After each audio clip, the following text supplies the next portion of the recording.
Today's chapter is called I Hate Everyone. Here's the illustration. You can see it's a subtle image of kind of a dreary scene and a figure sitting kind of in the rain playing his own song on guitar. It could be a woman too. It was a man that I pictured when I painted it, but so that's the image. Each Sunday I'm reading a chapter from Sacred Hellos, Messages from Heaven, my book all about grief and loss. I'm so glad you're here for this next chapter of Sacred Hellos. I hate everyone. I was riding an unexpected high after coming together with my family and having friends show up I had not seen in years for my mom's service, and getting messages from people from all parts of my life. Having that much support was so meaningful. I loved hearing people share their feelings, memories, and offer supportive words. I remember noticing the gratitude I felt for the connection and the hugs during the funeral. It was so special to me, even if it was a horrible reason that spurred it on. I will add in, having been 17 years now from this moment, this was a very unique situation in that my mom had 5 kids and we grew up all in the same town. And we lost her unexpectedly. And so so many people came together us in a way that I've never seen since for any other people that we've been a part of that have passed.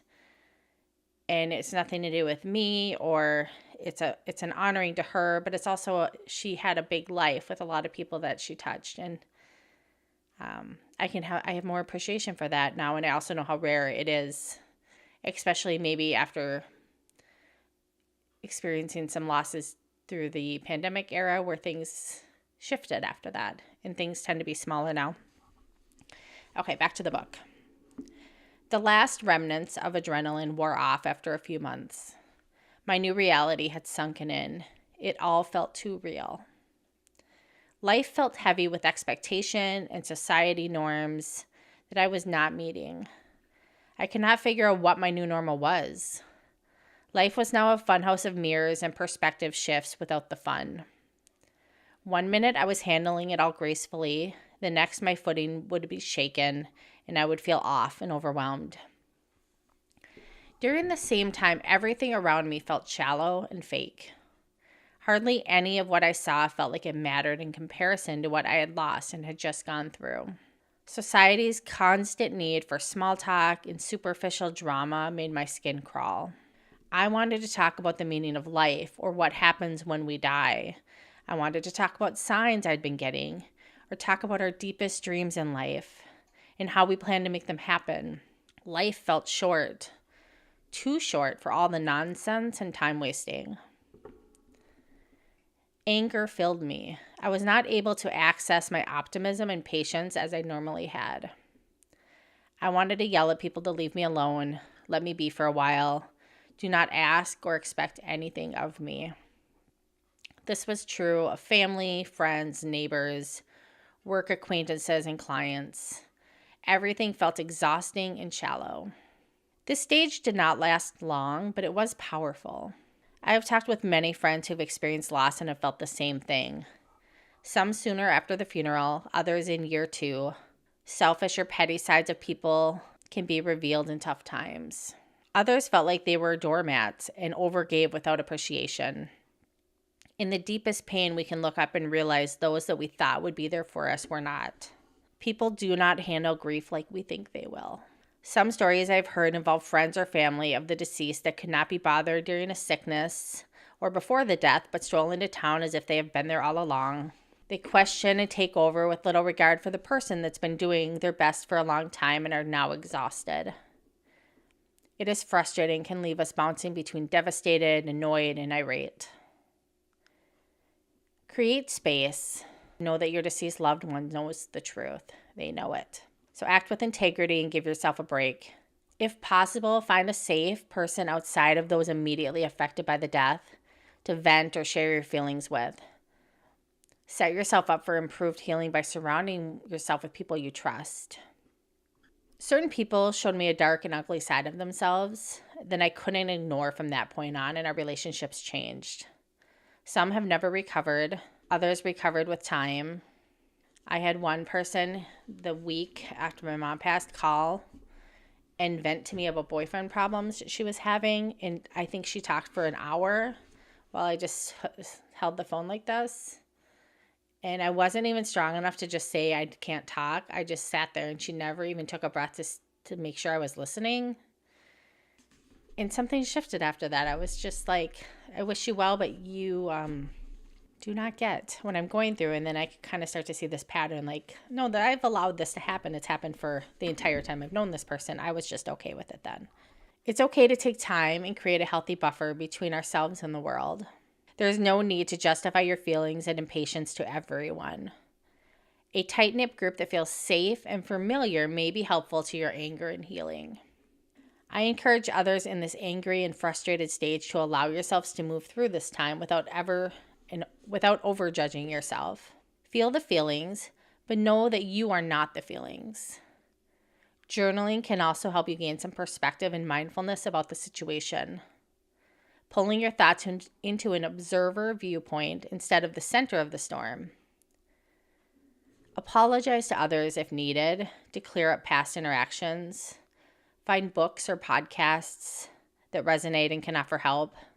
But mostly give yourself grace. Try yoga, art. Put together a playlist of music that can pull your mood in the direction you need. Talk to a therapist, a pastor, or a grief counselor. Here's the illustrations from this pages. I had a friend also who, I think I'm calling it the right thing, but went to like a rage room where, brilliant idea, to just literally get the feelings through your cells and out of your cells. Where you can just go and you take like a sledgehammer and you bang things, you break windows. It's all in this controlled environment. You're wearing goggles, you're being safe, but you're just physically getting that out of your body so that sometimes our minds keep working through it, but our bodies need to express it. Since then, I've had another friend when her husband passed away after a long illness, and she got really into working out, and that was a way where she could stay connected and grounded to herself throughout it. What an awesome way, because she's healthier than she's ever been at almost 50. And it helped her, I think, while she was running or working out, feel those feelings and process and think, and while doing something beneficial for her body. I've also done what I call like rage dancing, where I'm putting on music maybe and I go to the basement so I don't scare the children, and headphones, and just dancing and just getting that feeling out of your body. Not caring, singing at the top of your lungs if you have the space. There is different parts between your mind and your body, and you need to physically help that get out of your cells so that grief isn't just blocked up in there. Also in the description, I'll just add that I have a purposeful pivot free workbook that I've created. I've poured so much love into this workbook.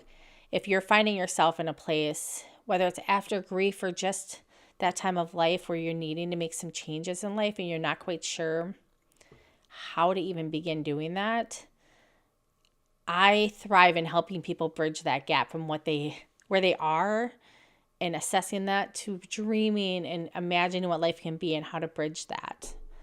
That is where I think I can help people the most.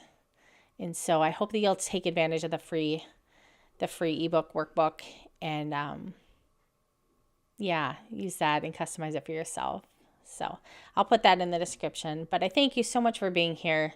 Feel free to leave any stories that add on to this topic in the comments, and I look forward to seeing your stories in your comments. Have a great day.